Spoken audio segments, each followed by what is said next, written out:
What's up, everybody? We are live and back on the Hustle Science Experiment. Thank you so much to Nick Hughes, the founder and CEO of Founders Live, for joining us today. Nick, welcome to the show. It's a pleasure to be here. Glad to join here. And hey, if you all are watching or listening, nice to be here with you as well. Awesome. Yeah, I'm super stoked for this conversation. So for our business lesson today, we're going to be talking about how to craft a great brand and community that has the power to go global. So that's really exciting to hear about. And for our life lesson, we're going to be talking about lifestyle advice on what you might call full-time travel. And so folks, if you're listening right now, feel free to drop in a comment, say hello, ask any questions, and we'll do our best to get to you. But first, Nick, I think we'd all love to hear, what your entrepreneurial journey has been like. Like what led you to being an entrepreneur and then building this big community.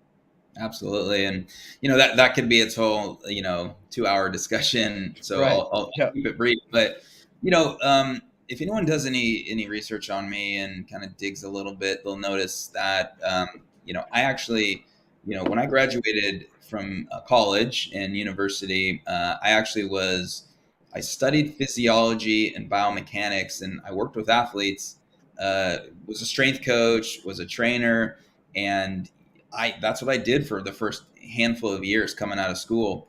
And it was a great job, and like my first job out of college was literally with a professional, with the WNBA and the NBA. So I was working with professional athletes. That's cool. It was amazing. And, in some ways, it was great. And then, I went from that, was doing a little more just kind of personal training or training, some other people and then kind of athletes, high school, college. And in the end, it's kind of two things. Number one is I just wasn't fully into that direction of a career. And then the only way I can explain it is I was pulled or called in this direction. I wanted to impact people around the world. And this was in like 2005, 2006. I was feeling like something was missing. And it took me like 5, if not 6 years to kind of peel away from that life and that career. And I just self-taught a lot of the things. I read a ton of books, like a lot of books, 100 plus books. I mean, I'd probably read 20 to 30 books a year, and read a ton from like Business Week back in the day. This was like early times. But point is, I learned about technology. I learned about business. And I just made this kind of slow transition. And, I started to learn about startups and what is going on and, entrepreneurship. And in the end, I felt that entrepreneurship and being a founder is the most incredible way to bring something to life and impact people at scale. And that's what I wanted to do. And obviously I can tell a bit of the story of Founders Live, but in the end, I really just, I don't know, I chose the life for me, working for myself, putting everything in my hands. And it can be scary at times, but it's the best decision I've ever made. Yeah, I definitely agree. It is a roller coaster. Entrepreneurship can definitely feel that way, but it is incredibly rewarding. And, I think even a path to making impact outside of like government or other types of institutions. And so this journey from fitness or physiology into entrepreneurship, I mean, you've been an entrepreneur now for about 20 years, right? And so there's been a couple different companies along the way to Founders Live. Are there any companies or lessons that you've learned at a company that are worth kind of giving a shout out to? Well, before Founders Live, I had a mobile payments company. It was actually my first. It was my first real startup CEO full time. We had a bit of we did raise a little money, not a ton, but we had some money raised, and in the end, it kind of crashed. And after about 2.5 years, it just kind of, and I think from the positive, just taking a lesson, I would say the summary on that is actually did not, so we did not create a product. It was actually a mobile payments company. And it was actually, you know how like with Starbucks, you can now like order ahead, pay for it, and all of a sudden you Yeah. walk up and Yeah. literally grab. So we were doing that way before they were doing that. And it was actually a text system. So, Oh, cool. restaurants, companies, local businesses could use messaging and actually have payment within it. And so a lot of like our use case, like coffee shops, like, hey, people could order a latte and pay for it and then just walk up and grab it later. And in the end, we did not build what the customers, meaning the restaurants and all that, wanted. In the sense, we didn't do enough customer discovery, and we never got enough growth and traction. And I will tack on to this later about how do you build a global brand. I understand how to build a brand now, and we didn't. And we just couldn't get our legs under us, and just teammates peeled off, and we ran out of money, and it was like, this ain't working, and I Yeah. pulled the plug. So I know what it feels like to not know when it's not working, and I know what it Mhm. feels like Mhm. to actually have something amazing. Yeah, for sure. I think there's a lot of lessons that you really unpacked in there. And it's interesting that you mentioned customer discovery as a key lesson, because at the last pitch event, we had an AI powered customer discovery startup that actually Yeah, won that pitch event, right? And so that was really cool. And so, moving on to this question, I think this is a perfect segue. Founders Live is now in 110 or so cities, and doing events in each city multiple times a year. And that feeling that's in that room that we experienced last week in Vegas, is felt probably all around the world. And so, going to the business lesson and Cyril's question here, how what does it take to build a brand and community that goes global? absolutely. And it's it's a great question. And I've been thinking about this a lot and really trying to summarize. you know yeah, it's 110 cities, 45 countries. That's what it is right now, and the late summer of 2023, and it will only continue to grow on that. I think it's about three. I would say it's these three things. It's not a specifically only list, but it's these three Mhm. things that are very much present. The first one is having a purpose and a mission. All right. And again, this is not just for things like Founders Live. I would encourage anyone building a brand in a company, like, what do you stand for? And Yeah. what are your core values? And what is the purpose and the mission? And I'm using these words, and I'm not just throwing them out here. Like, understanding, like, so Founders Live, we have our core values. We have 5 core values that we talk about. They've talked about at the events. It's what we stand for. And Right. then really in the end, our purpose for Founders Live is to elevate the entrepreneurial equality around the world. What does that mean? That means opening many more doors for people to have opportunity to build what they want and be as successful as they want. And you look at the infrastructure globally for early stage entrepreneurship, and it's still very broken. And very many people and teams and companies are not getting the opportunities, resources, capital, exposure, to move forward and achieve the thing that they want to achieve. And that our goal is elevate that globally. So you think about Yeah. purpose and mission, and having something you put out there so people can get behind it. Like I just told you it, and you're probably like, that is interesting, and you felt it in the room. That and I'll get to that in a second. But having a mission and something of a purpose that others can get behind because they see value and benefit as well, that's like really, really important.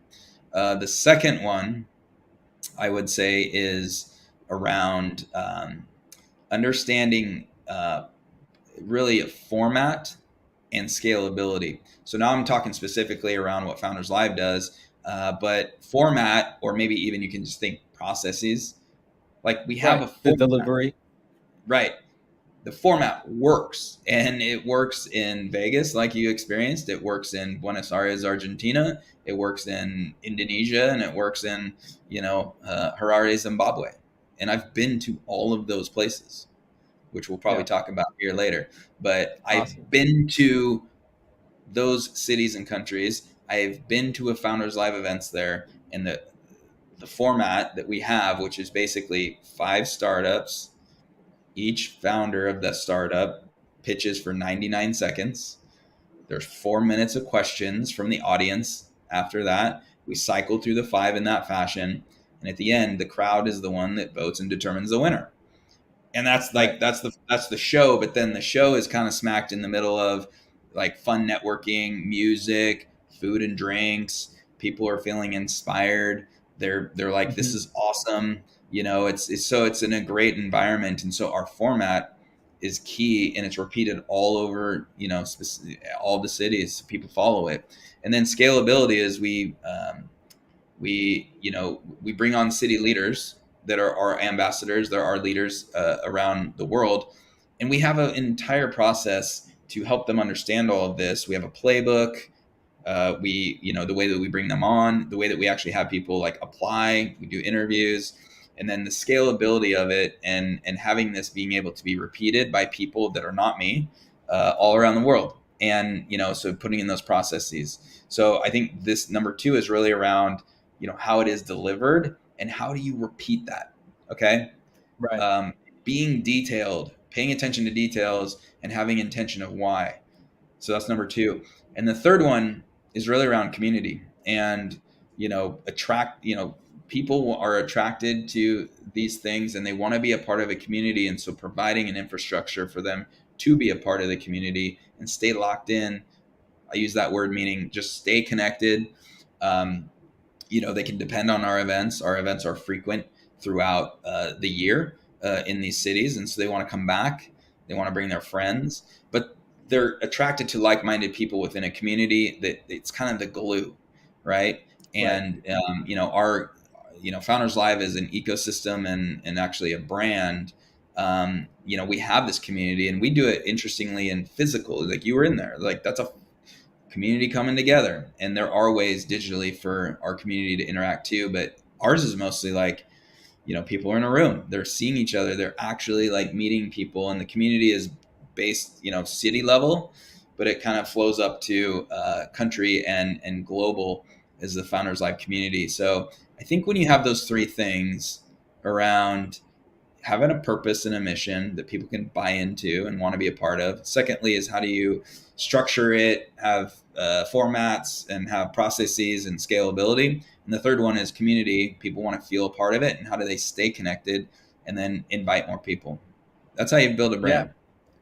Yeah, I love it. As you were sharing that, I was just kind of envisioning, what kind of diagram or visual aid could go with that. And I'm imagining like a, beautiful, huge, like, real estate development property where people can commune on together. And on that is the foundation. And that foundation was, the foundation of the brand purpose and the mission and the core values, because that really needs to be felt all the way across, right?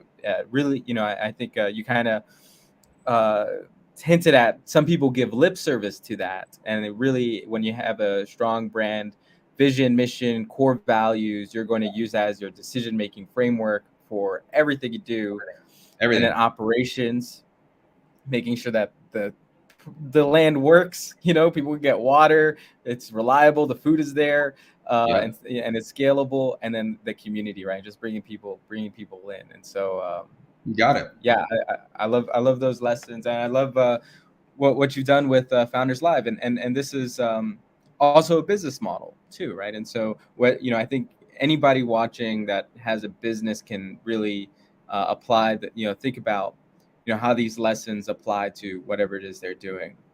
Absolutely. I sure am, thinking about it in terms of the community that we're nurturing here in Las Vegas, in terms of how do we make that something that continues to grow organically and start running itself, because you said it yourself, like, how can this run without me? And when you have operations and other people and the values that guide it, that's when you can start really scaling. And so, let me just throw one more thing to that. You just mentioned something that really kind of hit my mind. And this, hey, look, a lot of times, if you're a founder and maybe a sole founder, like I'm the sole founder of Founders Live. It all started 9.5 years ago in Seattle, and I just put on an event, and as I described, and like it was fun, like what you experienced in Vegas. It was like that.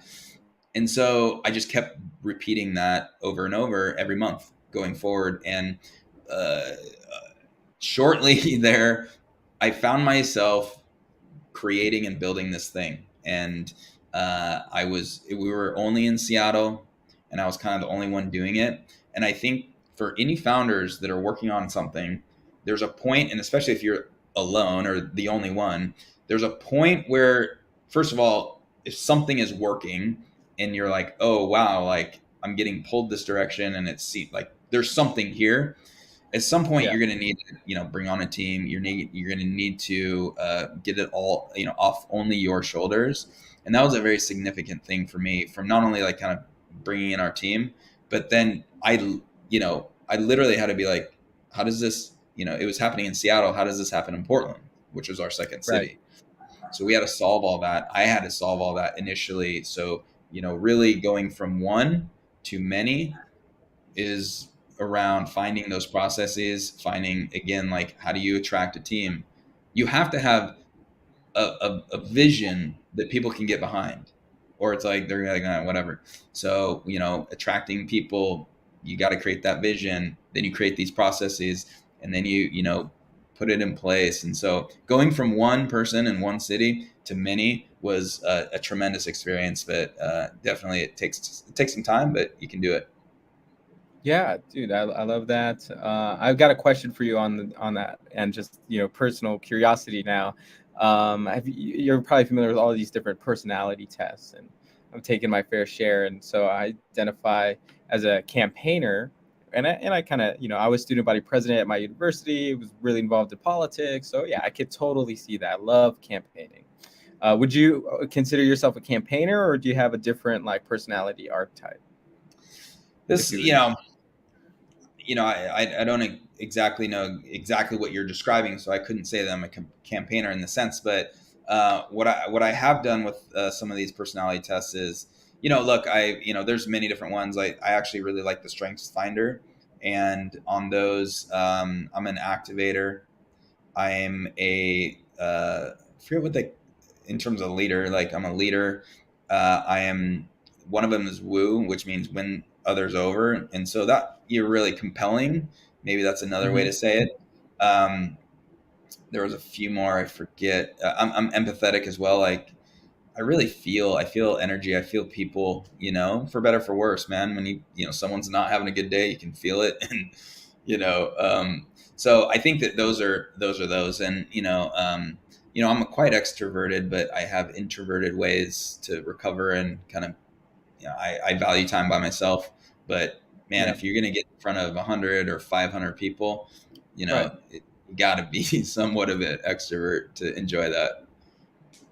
Yeah, for sure. At least to do it with enthusiasm, which is important. I guess where my question was kind of heading towards was operator skills versus like sales skills, right? At least that's something I see being talked about in the startup on that community. topic. On that topic, it's interesting. If I was gonna go one or the other, I'm definitely the like sales, the CEO, the someone that talks about the vision, wants to bring people in. Then there's operators. If you look at the opposite of that, there's people that less do that, much more like, and I think I'm less of that now. Man, you got to be able to you got to dig into that and be, if you're running a company, especially a startup that's early and growing, you got to be able to, sharpen your operational skills. And I do okay at that. But I think if I was one or the other, I'm definitely the like, and I'm not a huge fan of sales, but I think I'm a natural salesman. I'm a natural person that's going to describe the vision. I want to bring y'all in, right? And that happens pretty easily. So campaigner, sure, if that's part of it, For sure. Yeah, I appreciate that, and it's leading to my final question on this piece. We can move on to the rest of the interview here. Sorry, dragging this part out because it's really interesting, and I can see some alignment too. Because I'm also, a solopreneur. And so, being a natural, the visionary, bring people in, sell, I've had to learn the operations, right? And so that for my journey was like, first off, nailing down fulfillment, like make sure we fulfill on the things that I'm selling to people. And Yeah. then customer service and support and all that kind of stuff. And so for me, it's definitely, and there's still more things that I need to learn in ops and I'm sharpening. And so I guess my question, and this can go to people on the opposite side of that spectrum too, that are solopreneurs, and you kind of have that diagram, and you might lean one way or the other. How do you start? How do you hedge against that and still be a solopreneur, but not, not take away from the business that you're trying to build?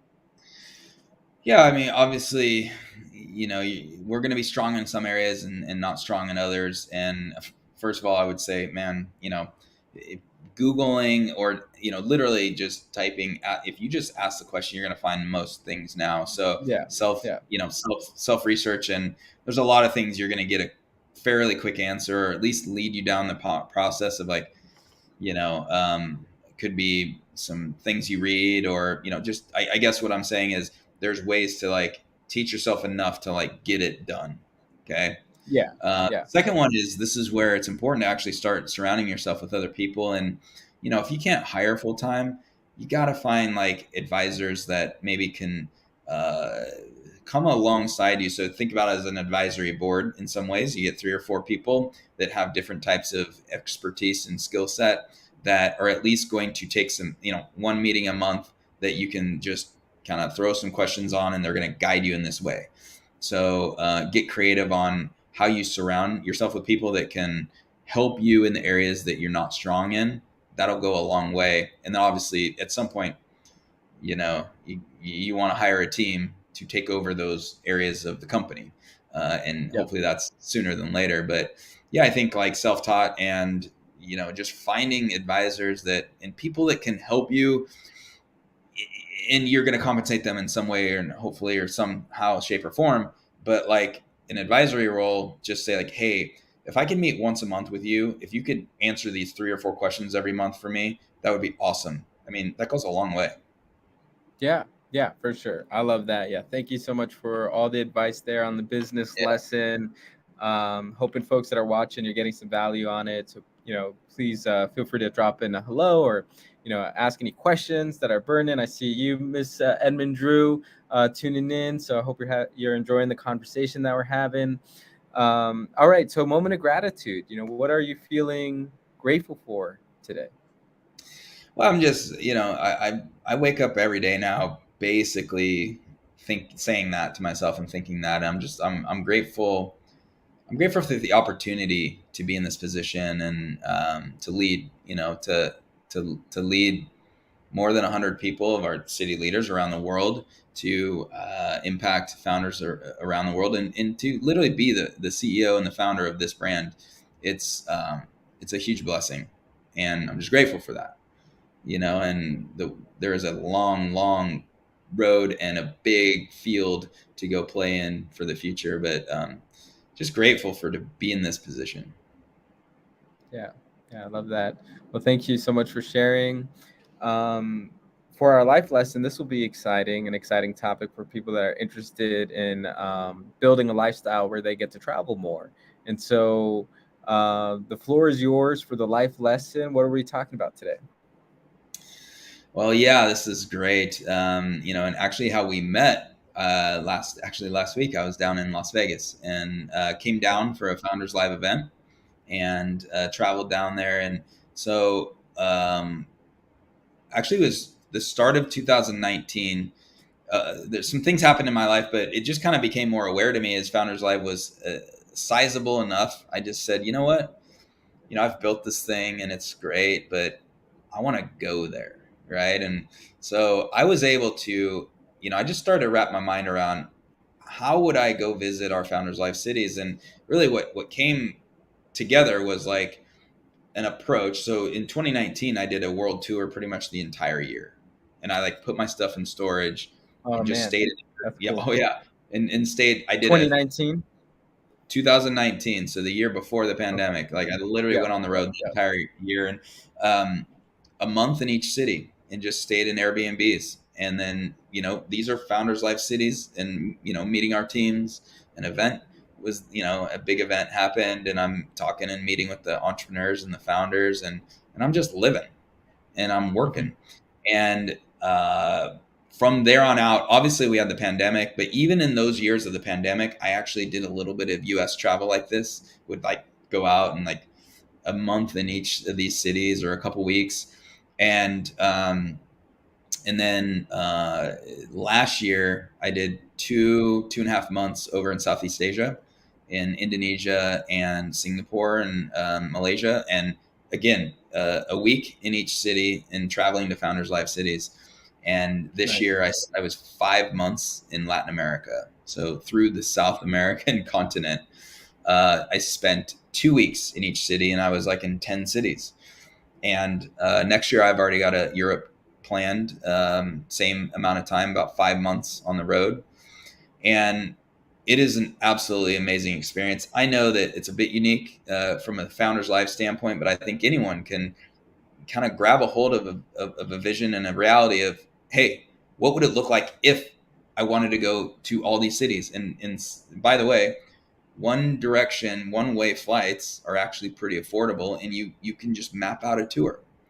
And That's cool. I pick up every year. I pick a part of the world, and I go and tour it. And I'm telling you, it's one of the most powerful and amazing things I've ever done in my life. And it it takes you out of the kind of rut of normal life. And you have to be very sharp when you're changing cities and countries every 2 weeks.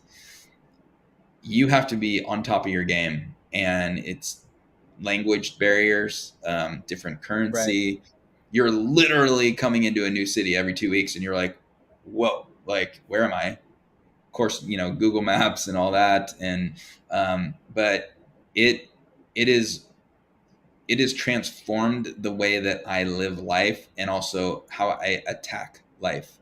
And when you travel alone, all of these travels I've been by myself. And the great thing is, because I'm like meeting people, and we have our teams in all the cities, so I've got locals there. Yeah. But you learn to just figure it out, and there's no excuses. Like, you just have to figure things out. And I think it's really sharpened me, and it's created the most incredible memories and experiences. I've met a ton of people in all these cities and countries, a lot of great friends along the way. And I think in the end, the last thing I would say on this, and you can ask any questions, but like, the world is there, I think, to be seen. And I'm clearly, I've got a global brand, so the excuse is to go visit a Founders Life city and go to an event and whatnot. But in reality, it's a full life to live, and to Absolutely. actually do it, it's not that expensive, people. Like, it actually, I could talk about that other time, but it is not, it doesn't take this crazy amount of money. Actually, you just have to have flexibility, and then strength to map out. I literally map out these tours, and there's a time when I'm like, okay, I'm committing to it. And I committed to be Yeah. on the road through South America for 5 months, and I made it. So That's cool. tremendous life lessons. And I can tell you that is, I couldn't imagine life without these experiences. Absolutely. It opens you up to so many incredible perspectives, as I can imagine. And yeah, plenty of friends all around the world. And hopefully, so maybe to turn this into a question, is this something that you foresee now that you've tasted it, right? Do you foresee yourself always doing it in some form or another, like I do. traveling I to do. And reconnect?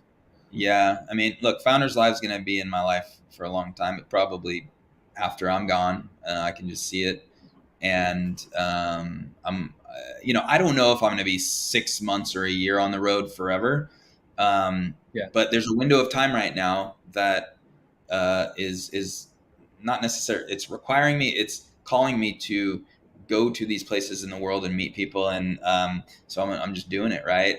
But travel will be a part of my life for the rest of my life. And I would encourage people to think about how they want to stretch themselves. This might not be for everyone, but stretch yourself, get into the uncomfortable, and go discover something, because I don't even want to say it, it's cliche, but you're going to discover more about yourself as you get out into these places, and you're better for it. 100%. Yeah. Yeah. I love that. I guess one last question on this note. I know we could be talking forever about building global brands and about traveling the world. Those are definitely exciting topics. But personal question again, how do you, and I'm sure it will relate to a lot of folks that are actually watching, which is as you travel, how do you maintain, things like fitness, sleep, diet? What's that routine look like for you? I thank you for asking. It's an awesome question. And this is the other thing I was kind of, I should have wrapped this in, but no, the key is you have a schedule, dude. It doesn't matter if I'm in Indonesia or down in like Peru or here. I'm based in Seattle in the United States. Dude, my schedule is very similar. I mean, I exercise and work out every other day. So every 2 days. So it's like, did I work out yesterday? Did I go on a run? So like, as I travel, I can't, the excuse is not, oh, there's no gym. I just put on shoes, get outside. Okay. And so I, just very committed to activity. I go and get groceries. And so like I'm cooking my own food, especially from breakfast and lunch. You can go out to dinner and stuff, but make sure your nutrition is great. Sleep, man. I mean, there's times I stay out pretty late, but then there's days where I'm like, I'm in bed before the sun's on going down sometimes. And it's like, because you need to get your rest, and I'm committed to that. Absolutely. So I would just say, like, part of the travel, I think the key is actually to do travel in the right way. You internally have your systems, that is now personal systems, but you have your schedule and you have your way about, getting the rest, getting the exercise, being healthy, have your view of going and meeting people, so you have social time. But I realized that I was like, man, my schedule is totally identical whether I'm in home or if I'm on the road. And by the way, on the road for 5 months, I'm working. So they're just normal days, man. And but yeah, I think the key is you cannot let that go downhill or you're screwed. And like you're not going to work well. Everything's going to crumble if you don't stay on top of your game on that too. It's a good question. Yeah. It sounds like you mentioned earlier, you need to have strength, right? To be able to travel, like just that energy to keep going. And you said it's not that expensive, but you still are going to need, financial income coming into the business. It needs to be going. So that routine to maintain that energy and money makes sense. Yeah. And this is why, like, look, remote, like I was, before the pandemic, I was doing this, but like working remote, having the ability, and I understand some people can't, and that's, it is what it is, but I work anywhere in the world. And so, making sure that your income, if you need it, it needs to keep flowing. And, but like work anywhere, connectivity, by the way, Airbnb, you can just grab one. And I do Airbnbs way over hotels.